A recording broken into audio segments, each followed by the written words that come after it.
Janice, vamos convidar o próximo palestrante, professor Landim, que vai falar do Instituto Nacional de Ciência do Mar e o desafio que é o estudo da heterogeneidade espaço-temporal e a avaliação de como que isso interage com mudanças climáticas e impactos antrópicos. Aproveitando enquanto eles estão arrumando, a gente não vai ter tempo, nós vamos ter que transferir o debate para a tarde.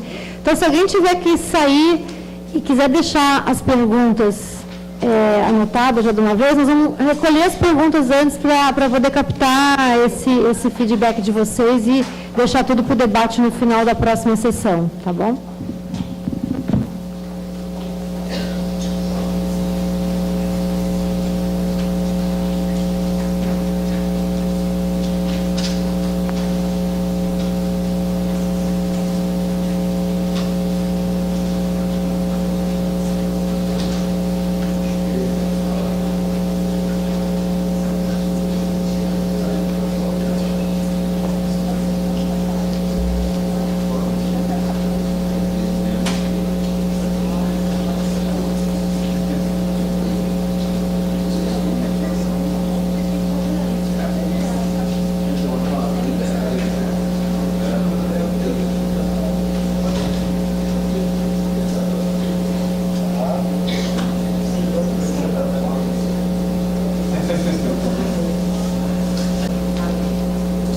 Bem, bom dia a todos. Bom dia, quase boa tarde, né? Amanhã vai ser rápido, então. Bom, eu vou falar desses ambientes marinhos tropicais, né? E como é que a heterogeneidade, espaço-temporal desses ambientes pode afetar a resposta desses ambientes às mudanças climáticas, tá? Bom, uma coisa que eu sempre gosto de colocar nas minhas apresentações é esse quadro aqui, que nós vivemos num planeta com atmosfera rica em oxigênio. Então, a qualquer momento que aparecer uma espécie com um nível de sofisticação adequado para domesticar o fogo, a primeira coisa vai ser a queima da biomassa, depois a queima de combustíveis fósseis, industrialização e efeito no ciclo do carbono. Então, fatalmente, essa sequência, num planeta onde a vida se baseia no carbono e tem uma atmosfera rica em oxigênio, seria esperada. E o subproduto indesejado desse metabolismo humano é o CO2, né, que esse aumento de CO2 na atmosfera deverá causar um impacto no clima da Terra. E esse impacto se deve basicamente a uma questão de que leva muito tempo para retirar o CO2 da atmosfera, deposição de carbonatos, né, combustíveis fósseis, e a gente está pegando esse CO2 desses reservatórios, que levaram alguns milhões de anos para acumular, colocando de novo na atmosfera. Então, o CO2 vai ficar aí durante muito tempo. Então, é uma realidade, embora tenha certeza de quando virá ou não, mas, como o Pedro Dias falou, é uma realidade que a gente vai ter que enfrentar. Outro aspecto também é que, a par desse aumento de CO2, que é uma consequência direta também da criação da antroposfera, tá? Isso aqui é um mapa mostrando a distribuição da população, a densidade populacional do planeta. Então, depois do aparecimento do antropoceno, a partir da Revolução Industrial, a presença do homem ganha uma importância muito grande nesses processos e nesses ciclos biogeoquímicos globais, acentuado pelo aumento da população e a crescente importância nas zonas costeiras, né, com áreas de habitação e exploração de recursos minerais naturais. Quando fala zona costeira, a gente está falando não só da costa propriamente dita, senso estrito, mas envolvendo a plataforma, talude, a margem continental. E essa atividade do homem, né, a troposfera, ela tem uma implicação aqui no aumento do CO2, subproduto do metabolismo, uso intensivo de recursos naturais e geração de resíduos. É esse aumento do CO2 aqui que interessa a gente, porque, como já foi falado, vai causar mudanças na química dos oceanos, com reflexos na acidificação e impacto na vida marinha e ecossistemas costeiros, e o aumento da temperatura dos oceanos provocar a subida do nível do mar e aumento de frequência extrema e de eventos extremos. Então, isso tudo tem implicação, por exemplo, na erosão costeira, inundação da zona costeira, perda de biodiversidade, patrimônio genético, né? E essa geração de resíduos, vamos dizer, contaminantes, afeta diretamente essa diversidade do ambiente marinho e o patrimônio genético do ambiente marinho. Bom, por que a região tropical é importante? Porque na região tropical, em primeiro lugar, é onde estão os dois principais ecossistemas que são construtores de hábitat. É o caso dos manguezais, restritos da região tropical, e os recifes de coral, que já foi discutido aqui. Então, essas duas espécies, as espécies do manguezal e as espécies dos recifes de coral, elas constroem um hábitat que serve, que é utilizado por milhares de outros organismos. Tá? Então, isso é específico da região tropical e os recifes de coral estão ameaçados pelo aumento de temperatura, como já foi falado, e a acidificação dos oceanos. Né? Isso para não falar da contaminação oriunda das atividades humanas. E os manguezais também estão ameaçados pela subida do nível do mar e essas diversas atividades humanas na zona costeira. Outro aspecto da importância da região tropical é que a maior parte dos fluxos de água e sedimentos está concentrada na região tropical. Como vocês podem ver aqui é a descarga, né? E aqui a descarga sólida. Tá? E o exemplo disso, que já foi mencionado, é essa... Eu acho que a animação não funcionou, mas o que já foi mencionado aqui é que essa pluma do Amazonas, né, que é uma média de 280 mil metros cúbicos de água por segundo, a média de todos os rios europeus fica em torno de 40 mil metros cúbicos por segundo, isso aqui tem o potencial, né, de modificar a circulação nessa região, padrões de evaporação e tudo mais, que tem um impacto direto na região continental. Tá? Como foi falado por Janice aqui, o pessoal da equipe daqui de Pernambuco, no ano passado fizeram um cruzeiro, conseguiram rastrear a pluma e amostrar essa pluma nessa região quando avança aqui pelo Oceano Equatorial. A animação não funcionou. Então,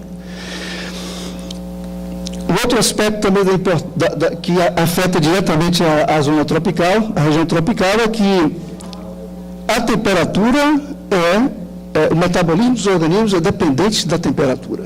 Então, se aumenta a temperatura dos oceanos por causa do aquecimento, as espécies, por exemplo, do fitoplâncton, são trabalhos que já demonstram isso, na região tropical, elas vão migrar para regiões de mais alta latitude e não vai ter espécies para substituir, né, essas espécies que estão migrando para regiões de alta latitude. Então, isso pode ter um empobrecimento do fitoplâncton na região tropical apenas por um aumento de temperatura, sem considerar os aspectos relacionados à acidificação. As regiões tropicais também vão ser as mais atingidas pela subida do nível do mar relacionada com o degelo. Né? Quando eu provoco degelo na Groenlândia ou na Antártica, né, isso vai diminuir a atração gravitacional que essas massas de gelo exercem no oceano e vai causar uma relaxação, e a tendência do efeito combinado do derretimento das massas de gelo no hemisfério norte e hemisfério sul é causar uma subida mais acentuada do nível do mar, aqui em vermelho, justamente na região tropical. Mais um aspecto também da nossa região tropical, complementando o que a gente falou da pluma do Amazonas, é que todos os grandes deltas do Brasil estão nessa região tropical. Né? Todos os grandes deltas brasileiros, o Paraíba do Sul, o Doce, Jequitinhonha, o São Francisco, o Parnaíba, o Amazonas, e as áreas deltaicas são áreas de grande preocupação no mundo inteiro. Isso aqui é um exemplo de um simpósio que teve em 2010, por exemplo, não tinha nenhum delta brasileiro representado aqui nesse simpósio. Carlos Nobre estava presente, mas não tinha nenhum delta brasileiro. E porque essas áreas são áreas baixas. Isso aqui é o modelo do Mediterrâneo, esse azul aqui representa as áreas topograficamente mais baixas. Então, são áreas extremamente suscetíveis à inundação, então, subida do nível do mar e erosão da linha de costa. E já tem essa subida do nível do mar causando erosão, ela também vai se sobrepor a efeitos de uso do solo e diversas outras atividades humanas nas bacias hidrográficas. Então, tem um caso quase que paradigmático aqui da Foz de São Francisco, onde houve a destruição do povoado do Cabeço, e agora o farol, que foi implantado aí no final do século XIX, ele está 500 metros dentro do mar. Ao mesmo tempo que a gente tem as regiões deltaicas do Brasil, os grandes deltas do Brasil, nós também temos o trecho de linha de costa que recebe menos sedimento que a costa faminta do Nordeste. Vai aqui mais ou menos do Ceará até Alagoas. Então, essa região, os divisores de água estão muito próximos da linha de costa, o clima é árido, não tem praticamente aporte de sedimento, e é a região que concentra os exemplos de erosão mais severos da linha de costa. Então, uma subida do nível do mar nessa região, uma mudança climática que diminui ainda mais o aporte de sedimento, vai ter uma consequência muito mais severa, né, do que em outros trechos do Brasil. Bom, esse problema de mudanças climáticas, ele tem a ver basicamente com a necessidade de estabilidade da nossa civilização. Então, a gente precisa de um ambiente estável. Pedro falou da variabilidade natural, que a gente tem que se acostumar com a variabilidade natural, mas as atividades humanas não querem ou são extremamente prejudicadas por qualquer tipo de variabilidade. Aqui a gente tem um cartoon esquemático da dinâmica, por exemplo, da zona costeira e do oceano costeiro, onde eu tenho ventos numa determinada direção, que geram ondas, que promovem o transporte ao longo da linha de costa. Os padrões de precipitação determinam as descargas líquidas e sólidas das bacias hidrográficas. O nível do mar determina a posição dos recifes de coral. E qualquer mudançazinha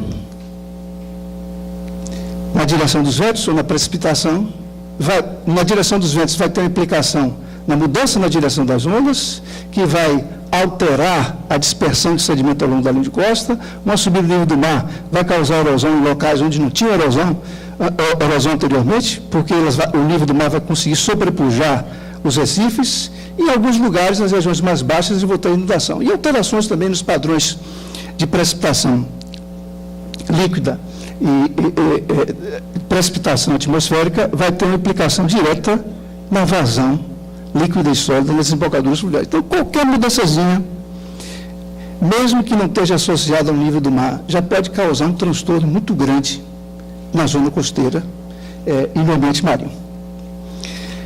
Aqui tinha uma animação que era interessante, eu acho que não vai funcionar, né? Que essa imagem aqui é da década de 70. Essa animação que eu tinha colocado aqui mostra a evolução da embocadura do São Francisco desde a década de 70 até hoje. E o que a gente tem visto é uma deflexão progressiva da embocadura do rio para sul, que acabou causando a erosão do povoado do Cabeço, aqui é o farol, tá? Então, a embocadura do rio, ela deflexionou quase 45 graus em relação à posição que ela tinha no início da década de 80, tá? Uma parte disso talvez seja causas naturais, outra parte talvez seja implicação dos barramentos, tá? Mas é o tipo de modificação que a gente pode esperar daqui para frente. E isso vai ocorrer em diferentes escalas espaciais e temporais. Aqui eu tenho um exemplo recente, no Carnaval eu fui em Aracaju, e tem uma localidade ao norte aqui de Aracaju, chamada Pirambu, foi decretado até estado de emergência, o rio Pirambu aqui, em 2004, 2010, vocês vejam que a embocadura migrou para norte, e aqui é a linha de costa que eu medi lá no Carnaval, olha, em vermelho. Então, algumas casas foram derrubadas, uma coisa pequena, atrapalhou a pesca, porque os pescadores já não podem sair direto do mar, tá? E isso agora declarou estado de calamidade pública, no município, por uma pequena mudança dessa. Então, se você pegar e reproduzir essa mudança nas diferentes embocaduras de rios, né, você pode causar localmente erosão, prejuízo material, como também você pode afetar a atividade de pesca, como nesse caso aí, que os barcos de pesca ficam sem poder sair para o mar aberto. Isso era uma outra animação também, não deu certo. E, finalmente, sobre tudo isso, tem a poluição. Isso aqui é um trabalho que foi publicado aqui no Jornal do Comércio aqui de Pernambuco, né? Um professor da UFPE, que orientou uma tese, eles concluíram que a poluição aqui na região alterou o DNA do Guarani.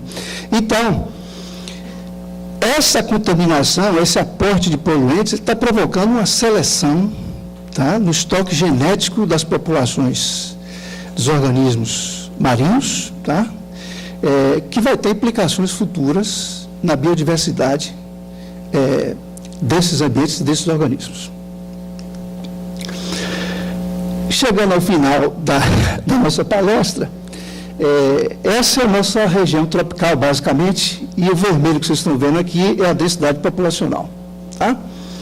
Então, essa região do Brasil, ela vai ser, talvez, mais afetada, dentro desses aspectos que eu mencionei, ecossistemas construtores de hábitats, descarga de sedimento fluvial, erosão, né? Devido à alta densidade também, as implicações da contaminação, tá, no patrimônio genético das espécies que ocorrem aí. E é uma coisa, talvez, um pouco um contrassenso, que se a gente olhar a distribuição da população na região norte e nordeste com a distribuição da população no sul, a gente vai ver que a densidade é maior justamente no nordeste. Então, tem mais gente vivendo na zona costeira, dos municípios costeiros, principalmente aqui em Recife,